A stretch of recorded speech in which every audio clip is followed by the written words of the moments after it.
Hello, mate. How are you? I'm very good. How are you? Oh my God, struggling with my hair again. It's the wind. It must be the wind from the sea. That's That must be it. That must be it. I need to change my back. Work on while you're busy answering some of the questions later on. no worries. Okay, folks. Look, let's get started. So welcome everybody, wherever you are in the world, to another episode of Trader Cafe. This is a series where we interview people from the world of trading and try and find out their views about sort of what motivates them, what makes them succeed as traders, and also really what they're thinking about the world. And it is my pleasure to once again welcome back Ash Ball to the show, who is amazing. Okay, so we're expecting to talk about today a little bit about, I think the title was Macro Markets, which is a really polite way of saying we can talk about pretty much whatever we want. So if you really want to talk about the weather in Brighton, we can do that too. But I hear it's raining there today. So It's all right at the minute. Oh, okay. Maybe you're getting it slightly better. Friends of mine who are living in the Midlands are having a rainy morning. So look, guys. So how we do this, the structure of this is really simple and straightforward. I normally ask Ash a series of questions, and then Ash, we then talk about things. But however, today is slightly different because Ash has already been on the show a few months ago. What we're going to do here is try and just keep things a little bit more open. Have a discussion about stuff, about what's going on, and what Ash's views are on the world.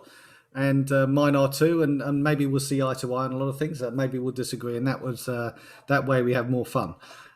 Okay, so really, I guess the short, way to start this, Ash, is to ask you, mate, how have you been, and what's the last 6 months been like for you, and thoughts on COVID and on the UK and on how Boris Johnson's handling everything. I'll just open the floor. Well, do you know what, mate? I find it difficult almost to sort of like come out with over positivity, but the last 6 months have been amazing. They've just I've had just a few epiphanies and just some breakthrough moments, and I've discovered the way that I've really pinpointed the way that I want to access the markets and interact with the markets over the last 6 months in every sense of the word, not just trading, how I want to invest my money as well, how the funnel is going through from trading into investing, and the way that I'm looking at the markets now is more clear than ever before. And the reason I don't love to come out with such positivity is that we know the markets, and we know we have to have an element of caution. Whenever things are going well, we've almost got to be more cautious than when things are going badly. So that's one of the caveats, I suppose. But things are really good, mate. They really are very, very positive at the minute. Okay, so that's actually thank you for sharing, Ash. And look, folks, this is actually quite an important thing here that Ash, while he's in the middle of his epiphany, and I'm saying not going to downplay that. This is awesome. We need to try and get to the bottom of this, right? Because what's in your mind? Can you give 2 or 3 things which, in your mind, have not turn things. That's the wrong expression, isn't it? That have evolved over the course of the last 9 months. Yes. Well, one huge thing was understanding the time frame that I should really be focusing on. And I've been making money from the markets for years, but the consistency and how relaxed it's all of a sudden become, and that's the real key, is the rest that I get. When I was kind of interacting with the market before, there were times where I'd have to fix things up. I'd sort of get into a trade, it wouldn't go my way, and I'd have to fix up the account to try and sort of make sure that it was balanced by the end of the month, and it was quite stressful. It was done, but it wasn't done in a way that was the way that I'd like to have done it, because this is all about freedom. This is all about freedom of time, freedom of thought, and freedom of life. So I didn't like the fact that I had to be married to the markets to try and claw things back. Where I now sort of focus more on a specific kind of process, where when I say specific, it can be massaged slightly, but that's almost parts. It's almost specific as well, you know. So I'll go into the market one way, but when things go, I plan for the worst. Whereas before I was almost planning for it to go right every time. Now I plan for the worst. What am I going to do if this happens? Right, that's the answer. So because it's already set out in my mind the way I'm going to handle it, then I can sleep at night, because I know sort of the next day I'm going to be sort of like looking for something specific yet again, rather than using my skill, for want of a better word, and my intuition that is pretty strong. But now it's much more laid out. So the journaling has become prevalent. The notes that I take has become very prevalent. The time that I'm trying to put into the markets becomes really significant. So I'm always trying to make my money within the first half an hour of the day, 8 to 8:30. I try and make my money, and then I'm done. And as soon as I've made my money, as maybe this is another change, as soon as I've made my money, I go off and do something else, and I have a break, and I'll go and do something which is nothing to do with financial markets whatsoever. And then when the markets close, that's when I do my research, so that I'm not tempted to kind of get into trades. Before, I might make my money and then sit there and go, what if I can make some more today? So then I would maybe put my day at risk. So rather than ending the day on a positive, I could be ending it on flat, or possibly even negative if I keep trading when I shouldn't. If I lose money soon, then I don't worry about it, because the other thing that's happened, you said three things, and maybe I've covered three, but if I say the time frame I'm trading on is one. The amount of trades that I take is another. The other one that I've really sort of worked on is the money management.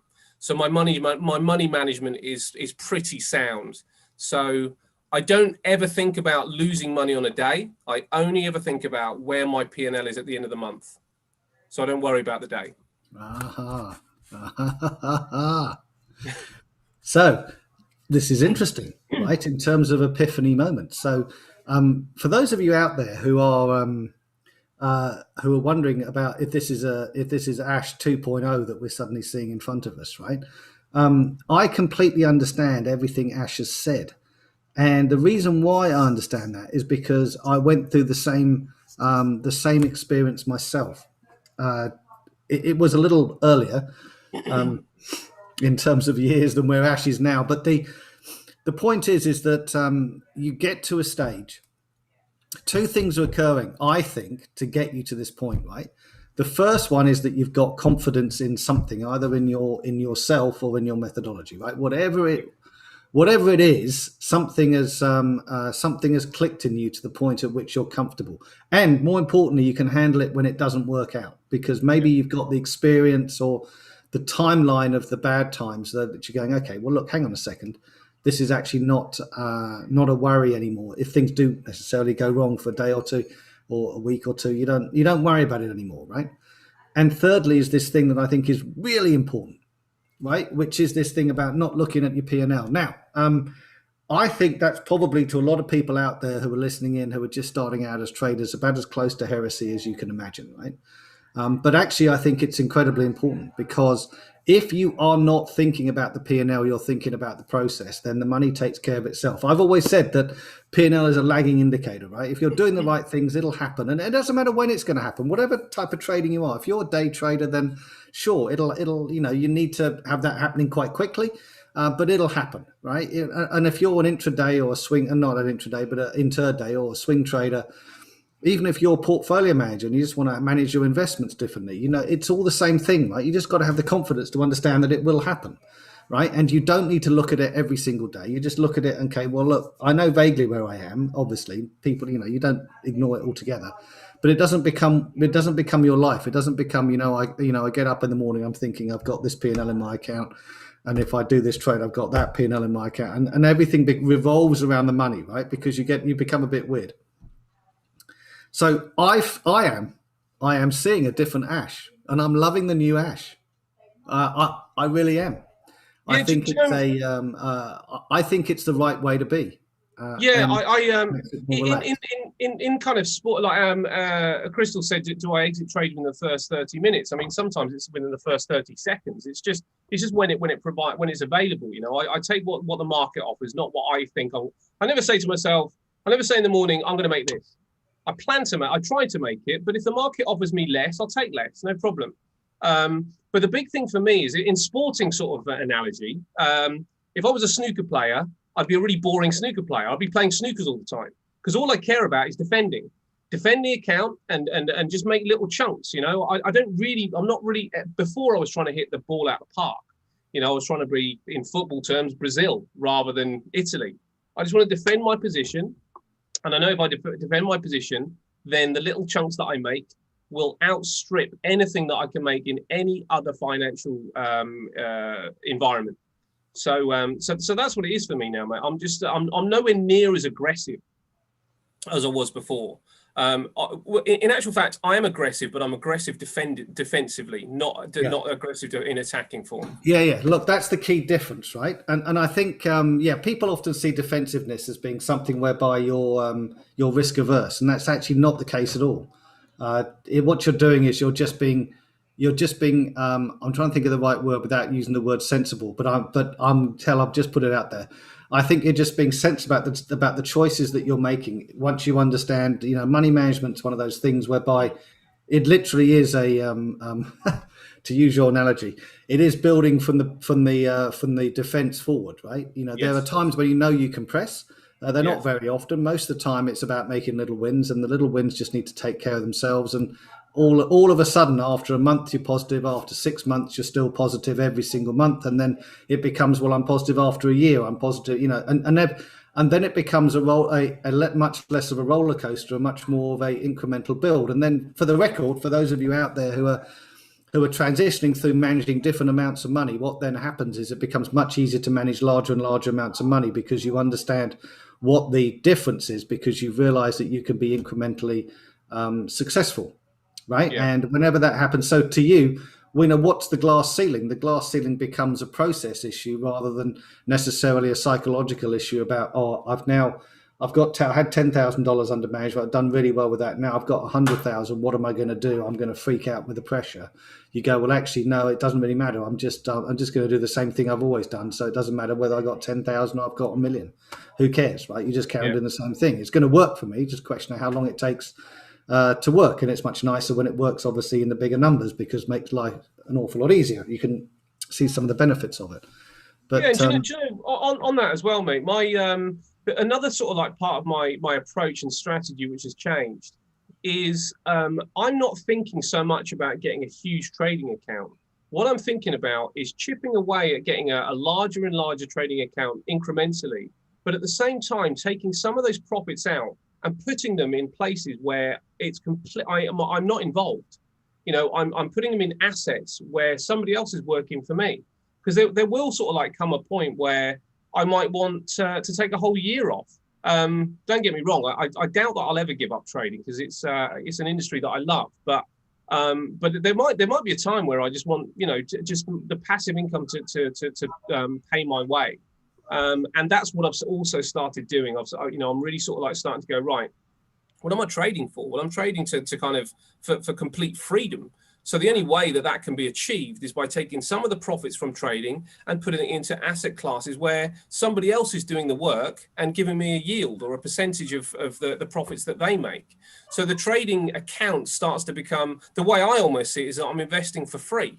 Because with trading, you're making money out of money, effectively, or out of intellect, if you like. You're not going out and digging a wall, or painting a house. You're using your intellect and then using your money to go and work for you. But ultimately, I kind of want to go and say, well, I quite like this company, so let's get those guys working for me a little bit as well. This is the sort of like again about the different approach. I don't focus so much on surging forward and getting a massive trading account. I go, you know what? I'll get a big trading account over time, but at the same time, I'm also going to kind of invest in these areas as well. I'm sitting here nodding away, right? There it is.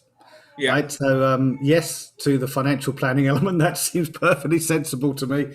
Not that, of course, we're giving anybody financial advice on this show, as you well know, everybody. You have to sign 42 pages of disclaimers before we even approach that. But Ash makes a really important point, right, about making your money work for you. Now, this is where some of this thing comes in, right? Now, I've always been a great believer that I can probably outperform most other people when I sit down and head to head in my mind about the same methodology, that I'll do okay. But I think what's really important with all of this is that, in the same way that I do, because I'm a little bit older than you, Ash, and that this sort of, if there was a epiphany moment, it was that some time ago. I've been an avid investor in real estate and also financial assets as well too. And the whole point behind all of that is to give myself, obviously, try and give yourself a bit of financial freedom as soon as you can. Yeah. I'm reaching the point in my life where I'm working because I want to work rather than working because I have to work. And that's always the best thing about it, right? And to your point, it's actually really good occasionally to say, I tell you what, 3 months, I'm just going to go somewhere else and do something else. 6 months, I'll go and do that because I don't have to. And that's quite a nice, I think that's the definition of financial freedom, for the record. Agreed. Whatever level you happen to be at for that, being able, somebody asked me the other day, what's the definition of being rich? And in my mind, it's really simple. The definition of being rich is that you don't have to work. Yeah. It doesn't mean to say that you don't work. You might work, but you just don't have to, and that's quite liberating for a lot of people. Yeah. Right? I mean, I sort of think that I think of financial freedom as the fact that you can earn £1, or in US terms, $1 more than you need from your passive investments. And maybe the definition of being rich is that you earn £1 more than you want. Than because obviously we want a lot of things, right? I mean, it's sort of like sometimes I might want to take my daughter to Disneyland, but unless I can do that kind of passively, then maybe I'm not rich just yet. But I'm certainly at the stage where I don't have to work. My life is paid for through my investments now, which is brilliant. And look, folks, this is Ash is one of the results of the program, and Ash is one of the great, one of the traders that we have. So listen to this thinking. Okay, now what's really interesting here is that, as I see in front of me a more relaxed dude than I saw 6 months ago, I am absolutely going to guarantee that Ash will therefore be more successful than he was 6 months ago, just for all of those same reasons, right? Is that I think once you're more relaxed, it's actually a lot easier to make money. And I think part of this journey and this thing that you have to go through when you're learning your way through foreign exchange, you're learning your way about how to trade. God, it's so complicated. There's all these things you got to know. And the great thing about trading is that there's like 50, 100, 200,000 markets. I don't know how many markets there are in the world, but there's an awful lot of them, right? And you can't know them all. You can't know anywhere near that number. But if you've got a reasonable methodology, that methodology will apply everywhere. But the point is, it doesn't matter, right? What you've got to do is to focus on the things which are important to you, the markets that are important to you, and try and do well out of those. Ainsley does a lot with her gold. I know, Ash, you do great with UK shares, and maybe that's the segue. The segue is to talk about what is going on in the UK at the moment, and what's the outlook in the UK at the moment. Because apart from Boris Johnson being, am I going to make this joke? I think I might. Let's go for it. So is Boris Johnson as active in his political life as he is in his personal life? Let's keep it clean. No, he's not, and he never will be. That's just not his. That's not his game. His game is really a figurehead, and he does very, very well out of it. I think Dominic Cummings, his advisor that was sacked relatively recently, has probably blown the top a little bit off of some of the things to do with Boris Johnson. But the thing is, the guy is relatively bulletproof. And the reason he's bulletproof is, you're talking about being relaxed, is he's relaxed about it. He's got the top job.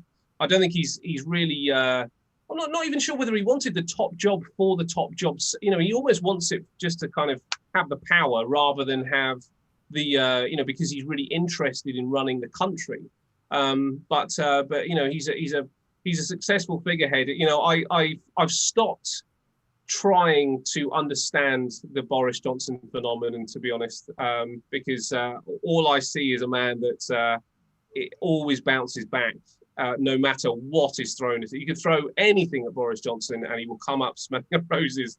So I'm still worrying about it. As for the UK economy, I think we're in a fascinating situation. And the reason I think it's fascinating is that we have got this we've got these opposing powers. We've got growth happening really worldwide. And you know, the UK economy is obviously the thing we are kind of focusing on, but really it's the world economy, because the world economy is going to drive everything specific, you know, really to do with the UK as well. But the UK economy and the world economy is getting this not enormous growth, I suppose. In some respects, you could argue that point, but it's getting some decent growth going on right now. But it's all on very, very dangerous ground. It's all on very thin ground. You know, the Fed, as an example, and the Bank of England are the same. They've added all this liquidity, and the risk that people are taking, because they are almost starting to get to the point where money's so easy to get hold of that speculation starts to increase, to the point where people are starting to get a little bit too free with what they choose. And this is why, again, you know, I think you have to be very careful when you come forward with huge positivity, to not have in the back of your mind that this is a moment in time and it doesn't necessarily mean it will last. What are you going to do when it doesn't? Because it will change. And what I'm kind of seeing right now is the UK economy opening up. I now go in stores and nobody's wearing masks anymore. So I don't know what happened within 24 hours, but all of a sudden they're allowed not to wear masks, so people aren't. So it's almost like the thought process has completely gone out of the window. Yet we've got these COVID cases still, you know, going around moving around society, and it still will be a problem.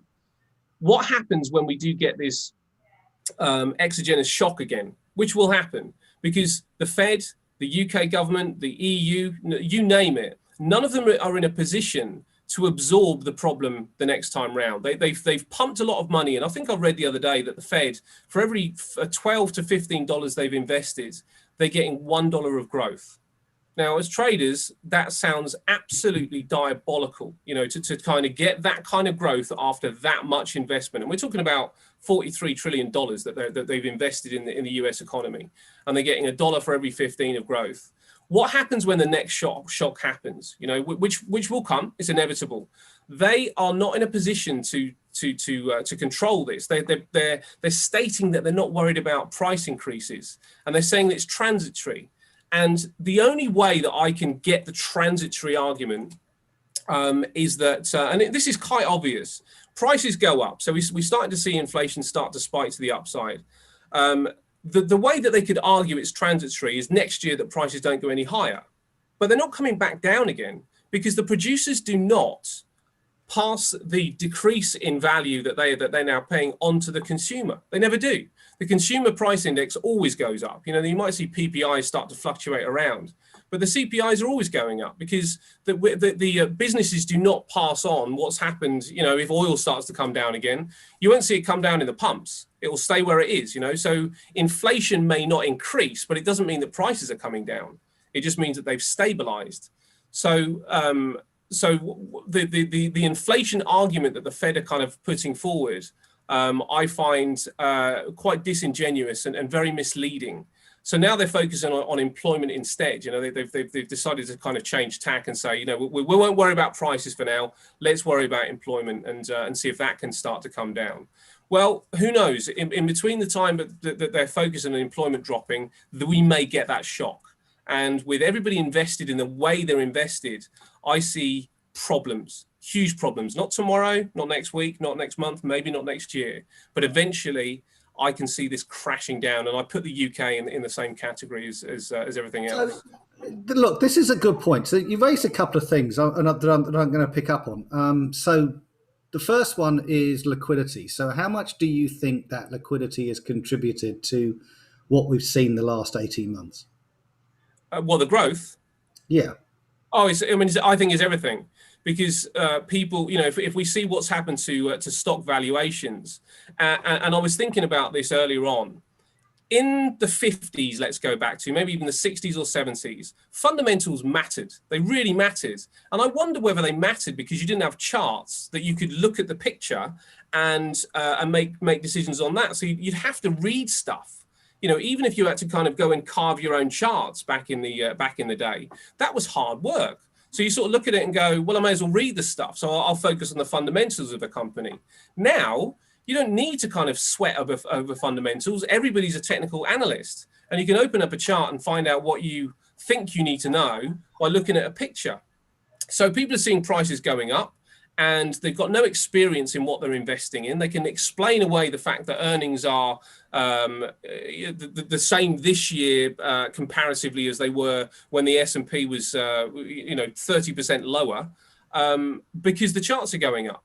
So I think it's everything, and you know, there's free money. So what's free money created is almost this kind of this irresponsibility of thinking. So people are just sort of like, well, that's going up, so I'll buy it, and they're making money out of it. But that will change at some point. So the liquidity is paramount, in my opinion. I think that actually a really important point, and if I haven't mentioned it before with people who have heard me talking, then it's one of my strongest senses of what's important, especially in financial markets, especially in the States. You know, if you look at the Robin Hood, we'd have to call it the Robin Hood era, the cryptocurrency. We look at the way that stocks are behaving now, the way that Google is, well, I don't know what it is, $1.7 trillion now, and yet it trades at 40 times earnings still. And you look at that and you go, well, hang on a second. So are you really saying that Google can become a $3 trillion company if it normalizes to 20 times earnings, right? So that's if earnings. You can get into a scenario, a statistical scenario whereby things become insane. Right now, I sense that they're on the crazy side of normal, and I don't have any other way of describing it. In fact, I feel it goes beyond the liquidity aspect. I think I've always had this sense in my mind that it's not in my mind, but when you do the history on this stuff, right, you have 18 to 24 months after the pandemic begins to ease. Now, you could argue when that definition of easing is, depending on which country you're living in. But then, pretty much like clockwork, you have civil strife for some reason or another. People don't like the incumbent authority, whoever that is, right, and wherever they are, and that creates problems, right? You stick that in a nationalist debate at the same time, you've got a cycle of nationalism going on at the same time, and all of a sudden you can create a environment of uncertainty, which liquidity can't help with, right? So liquidity is very fragile, to your point, and maybe I should have said that at the beginning of the statement, right? Look, because when it's there, it seems like it's ubiquitous. When it isn't there, you go, oh my God, what the hell happened? So here's some interesting factoids, right? So if you look at the savings rate in the States, you tie it into their stimulus checks, right? You had trillions of dollars being issued to people, and there's two distinct waves of that. What is interesting is we're now almost back to where we were in terms of savings rates as we were pre-pandemic. So I'll rephrase that. Americans have spent all their money, right? Now, one way or another. They may have lost it in the markets. They may have won in the markets. Whatever they've done, they're beginning to consume again. And the people that used it for consumption, consumed it. The people that stuck it in savings have now spent it. They bought the boat. They bought the so I always want to say the pickup truck. They've bought whatever they need to buy, and clearly they're getting delivered now, whereas before it wasn't quite as easy to get those deliveries. So the key issue is, and when you get into this, if you're thinking from a liquidity standpoint, you go, well, who's the next buyer? Because that's what liquidity needs, right? Liquidity needs the next buyer to keep turning up. It's not that there's the markets go down because suddenly there's an awful lot of sellers around compared to beforehand. There's still the same number of sellers. What happens is you just have a lack of buyers, right? And I think that's an easy gap to fall into. And we've almost convinced ourselves that stock markets are bulletproof. Even in the last 3 months, we've had 3 sell-offs, which in the US market, which have been 5-6%, something like that. Vaguely go with those numbers. Let's call it 5%. Every single time there's been a buy the dip moment, right? And therefore, investors are bulletproof, right? They look at it and they go, oh, I'm worried. The season will say this thing's going down. And then it doesn't. You go back up again. And then you do it again. And then you do it again. You can't have sociopathic behavior repeating itself in stock markets because they don't work that way. So what's interesting, but they do go on for a little bit of time. So what's interesting is this liquidity game that we've had that's generated such enormous quantities of money has become so self-reinforcing now. And in fact, I think that's what you've got to do. You talked about the 50s and 60s, and you talked about the changes that people are going through and the way people are looking at things and thinking about things. I wonder if there's a lot of very bright people I know who get very worried about the level of liquidity in the economy, including yourself, right? It's a key driving factor. But at the moment, we're melting up, right? This is a crash up scenario. Now, not everywhere. You could look at China. Come back to that later. You could look at the emerging markets. Come back to those later. You could even look at Europe and the way that the some of the sectors, the real economy is behaving, both in stocks and in necessarily what's going on in terms of physical activity out there. That things are slowing down, and you could argue that. What the hell? What's going to happen now? Right, we're going to get to Jackson Hole in 3 or 4 weeks' time. If number one, inflation is not going up as fast as it was. Let's just leave the rate of growth behind for a minute, right? Yep. So the rate of growth is slowing down.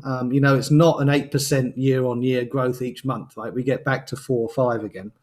It's already starting to happen in PCE. It's already starting to happen in the PMI stats. You're already seeing it in the housing market in the States, right? Which clearly is remarkably sensitive to interest rates. No shit, right? And things respond, right? And you just need to look at the price of lumber and what's happened there to get an idea about how that market's coming off the ball really quickly. But the point about all of these things is, what happens when we get to Jackson Hole and things are starting to slow down? What do you do then? And God help us. So here's my scenario in my head, right? If the liquidity, we've got another 3 weeks to go to Jackson Hole, you want to get the Fed on your side, what's going to have to happen? The market will go down, right? And then what the Fed will do, it'll get to Jackson Hole and say, well, we were talking about talking. Now we're not even bothering to talk about it anymore. Yeah.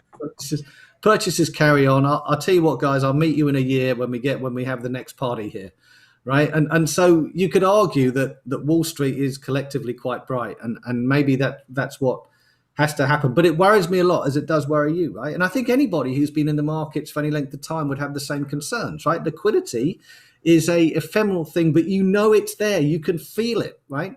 And you can also feel when it starts to go, the warning signs are there. The RBNZ cut its asset purchases the other day.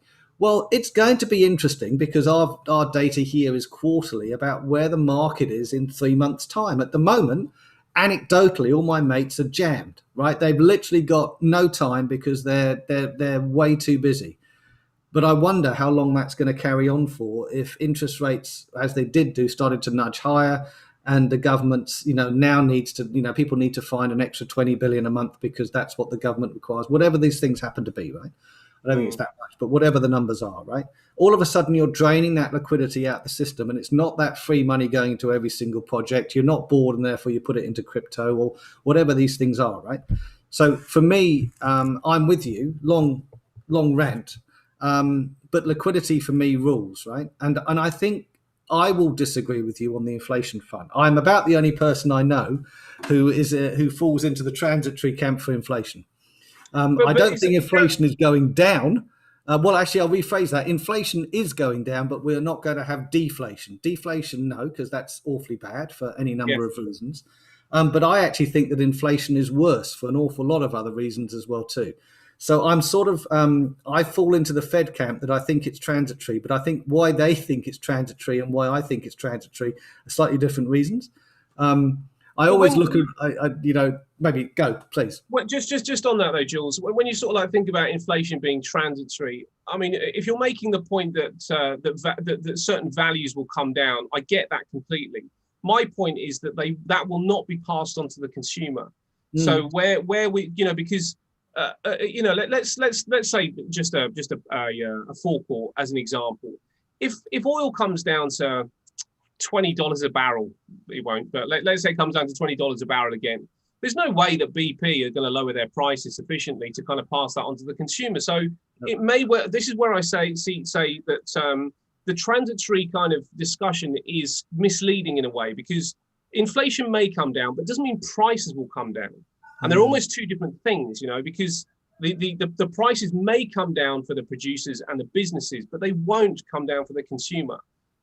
So the consumer will still be paying higher, and they're getting no wage inflation. So they're going to be in all sorts of trouble.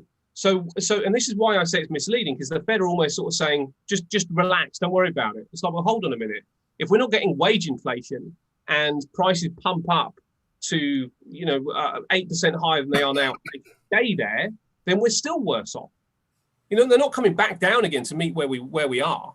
No, exactly. And look, this whole issue for me, you've also touched on this, right? Which is our wages going up at a rate that is faster than rate of inflation, because the only way in which this works and becomes a vicious or virtuous circle, depending how you do your stances, right? Let's say that if you want to create endemic inflation expectations, you have to have an environment whereby people's wages are moving up as quickly as the product prices are, or the or the inflation of other goods around them are.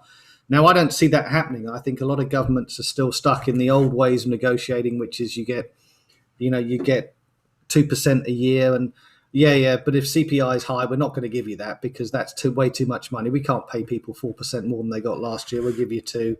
And we don't believe that. And so, you've got half the economy already in a sticky wage situation already, not negative, but sticky. But those people are seeing yet again a further erosion of their real income, right? And this is where the key thing comes in, right? So if people's real incomes are being eroded, even if they're remaining static, then you can't have growth in inflation, right? It just simply can't happen because it can't. And so this is the issue, right? The issue is to create your runaway inflation, you need to completely lose control of people's inflationary expectations to the point at which somebody somewhere has pricing power that can be in perpetuum, right, increased.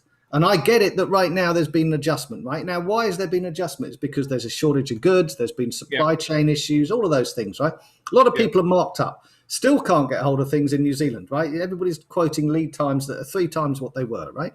Those will resolve. At some point in time, they're going to resolve, right? It's not going to be there forever because somebody will come in to fill the gap, right? So what happens when there isn't that supply chain problem anymore, right? Prices they may not come down, but another leg up, that's where I start to have these problems, Gotcha. right? And this is where I get concerned. I believe that there is underlying deflationary forces at the moment in the world which are offsetting. Call it demographics, call it product. I don't know. Let's think of the million things that are forcing the deflation argument to come out, and then you look at the things which are forcing the inflation argument, and they always outweigh it. Right? It's a bit like global warming. You can't put both views up on the screen and claim they're equal. Right? There's 98% of scientists know that global warming is happening, and 2% are disagreeing with it. Right? But you've got to have a balanced view on telly, so you put 2 people up. Well, it's ridiculous.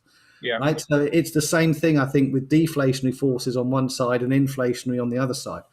So, look, mate, that's really important points there, and I think people need to get a hold of this, because at the moment, I think the talking heads are very much of the opinion that inflation, in their minds, whatever they never quite specify. So, here's the question I have for all of them, right? If you don't think it's transitory, if you believe it's secular, then what's secular? No, inflation's going up. What? How much? Is it 3? Is it 5? Is it 12? Look, I don't want to be tied to a number. Well, well, hang on a second, because the Fed has to be, right? So let's just talk this one through for a bit longer, right?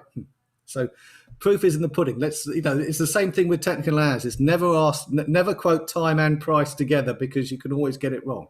Yeah. Right. And I think that's the same trick. You just got to, for those folks out there who are listening to this and are new to the game, be aware of what people are saying and actually unpick it a little bit, right? Ask another question, right? Which I think is really important. So what else is bothering you at the moment? What else is so we've talked about liquidity. We've covered a little bit of inflation as well too. And I do get it. And I agree with everything you're saying about it being sticky, and it will, the benefits of it will, of a PPI, if it does go negative, will never be passed through anymore. Which, by the way, technically isn't deflationary in itself. So talk to me about cryptocurrency, or what else is on your mind? Maybe we should cover cryptocurrency. Cryptocurrency is hugely on my mind at the minute, and I've got a lot of thoughts on the cryptocurrency space. And one of the big things that I'd love to see for cryptocurrency, just to speed up all the I suppose iron out its coming of age, and that's really what it is. It's still very, very young, and it feels like a teenager at the minute, which is very volatile, and it could kind of almost kind of, you don't know what kind of day you're going to get out of it. You probably don't know what year you're going to get out of it. But I think the thing that will help it come of age, and the thing that I'd really like to see happen, is regulators figure out how they're going to deal with it and just stamp it on it, so we can get rid really of all the ones that don't belong in the crypto space. There's too many tokens, too many people, too many players out there that are nefarious and dishonest, and aren't creating and providing a world solution. And we need to get rid of them, and stop people, really protect people from losing their money because they don't necessarily know what they're investing in. And I think the best way for that to happen is regulators to come in and go. I mean, they've kind of started, but they still don't get it. They still don't really understand how they're going to live alongside the crypto space, because it's going nowhere. In my opinion, the crypto space is here to stay. It's a fantastic new way of doing things, but there's a percentage. There's only probably a small percentage, even potentially, that really we need, and we need to keep. And the regulators need to get rid of all the other ones that we really don't need, and that are going to cause people a lot of harm. So that's my big thought on crypto.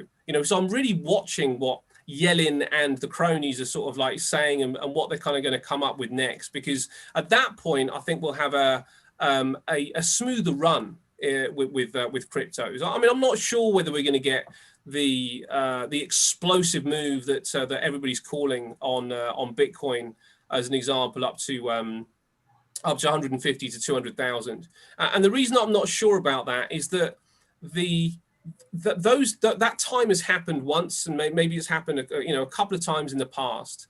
And regulators are getting closer and closer and closer to kind of figuring out, they'll figure it out eventually, how they're going to deal with this stuff. And at that point, then I think the moves will be a lot more gentle. And I think we will start to kind of see it as a real asset class, and a proper asset class, where we will be able to value it properly, and it will be able to sit in the financial in the financial world.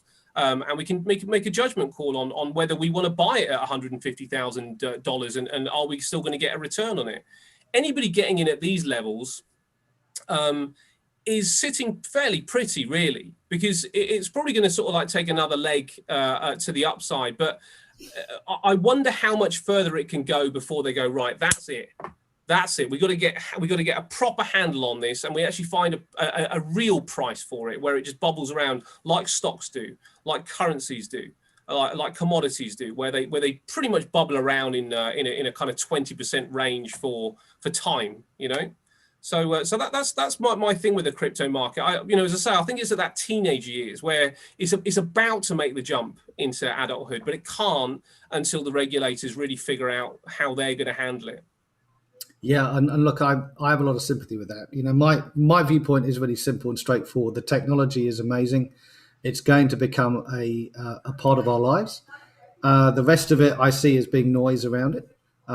That's me talking. I'm not a crypto fan. I'm not a crypto critic. What I do see is something that comes around every 20 years or so, that offers an opportunity for people to make some good money, and offers a lot of opportunities for other people to maybe not do as well if they're not following it and have caught up with it properly. But I think that there's you just need to understand that every new technology, when it walks in, looks number one, crazy to people.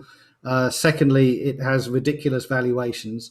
And thirdly, when all of those two things settle themselves down, to your point, volatility disappears, because people get into that's right. Now, how do we really use this? That's when the change occurs, and that's when the real impact on people is felt, right? I remember the time when people were buying up, you might remember this in the UK, buying up cable companies, right? The people that made the internet cables, right? There was 2 or 3 of them, and they were all aggregating together, and they all sort of almost all went bust, and all this sort of thing. And then now what an asset those are, right? So it's almost like people have said, look, now we understand what they were trying to do. We just didn't understand it at the time. And I think that'll be the same, to your point. Going from teenagers to hood to being an adult will be the transition. I don't know what price level, I don't know what volatility level, but we need to sort of settle things down a little bit and probably aggregate it into something that's understandable to a larger number of people. So not just Bitcoin, not just Ethereum, maybe two or three others, I don't know, but not 500 coins. That's too much of a disparate market. Well, yeah, and coins that offer very little value to the world. I mean, that's the kind of big thing. The space that I find the most fascinating is the NFT space. I think that that could solve a lot of problems for particularly the music industry, but art in general. I am convinced the music industry is looking at the NFT market going, so money.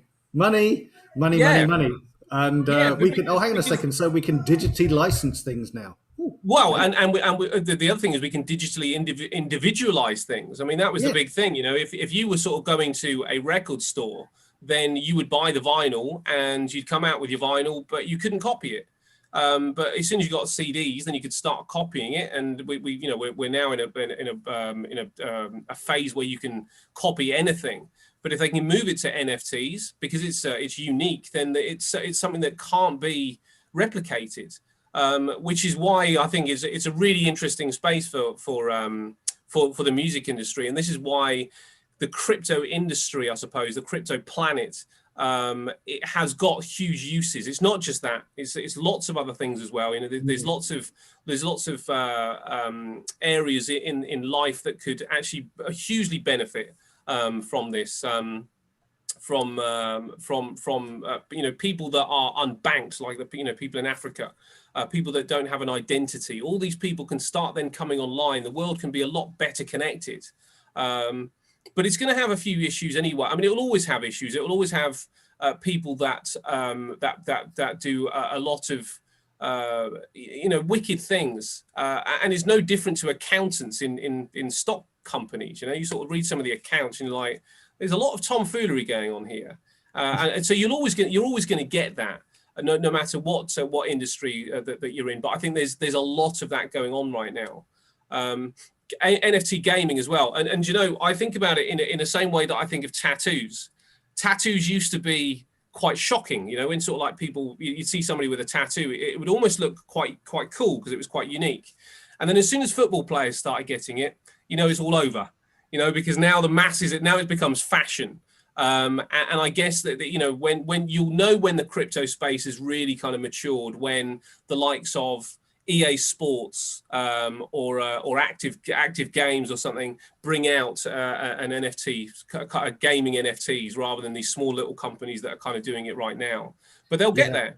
Yeah, look, I think you're absolutely right. Look, the concept of intellectual property rights has always been one of those things that's been hard to tie down, right? Getting a patent for something is incredibly hard, right? And so but if digitally you can take something that has a degree of value and put a certificate against it that can't be hacked, then all of a sudden you have something of value that you can then pass on to somebody else, right? So this is why I think the music industry is looking very closely at it, very wisely, because for almost 20 years, and in actual fact, I've already started to look into the music industry, behind the scenes about what happened to the old EMI and people like that, right? Because I'm interested now in the guys who are selling the shovels, right? This is actually getting back into the world of, this is going to be the next thing for the leisure, for the entertainment industry going forward, right?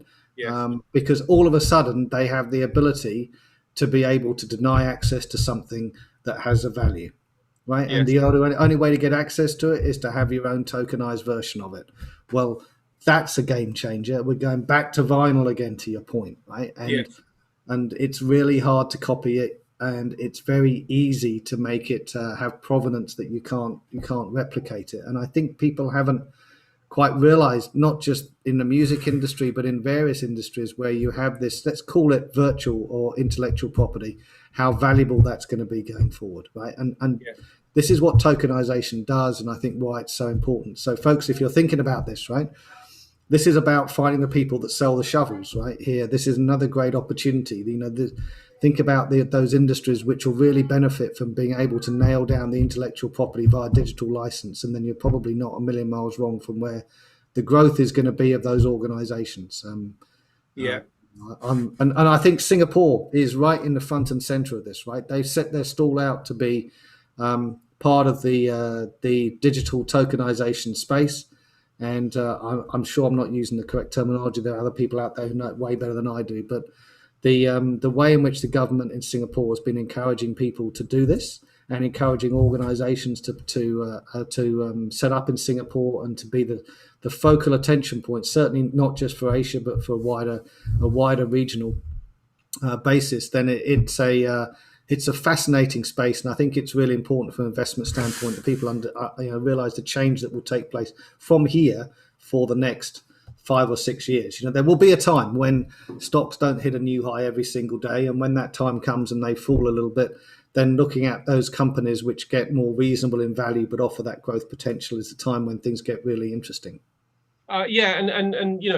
This is really sort of like the way that and I suppose sort of like thinking about the crypto market and NFTs and stuff. And this is where people start getting a little bit concerned and maybe switch off because they think I don't know how to connect with this stuff. And I think you've just touched on it. The way I always think about any stock that I'm looking to buy, I think about which category they fall into. Do they fall into the producer? Do they fall into the warehouse, if you like? Do they fall into the wholesaler, or do they fall into the retailer? And if you think about the NFT itself as the retailer, and then you go back one to the wholesaler, which might be the network that NFT is produced on. You go back one to the wholesaler, that could be maybe the programmer or the license holder. And then you go back to the original, which might be the record company. Going back to music, it might be the actual record company. So you can actually interact with the crypto market way back in the supply chain, 100%. And it appears that you're not even interacting with it. But as long as you know that there's a flow through there, and that's where they're maybe looking to invest into, then you know that they might have some profits that can be made. So having a world view about what's out there is a great way to start. You don't have to worry when you hear about cryptos and NFTs about getting down to the minutia and the micro picture of what you're going to buy.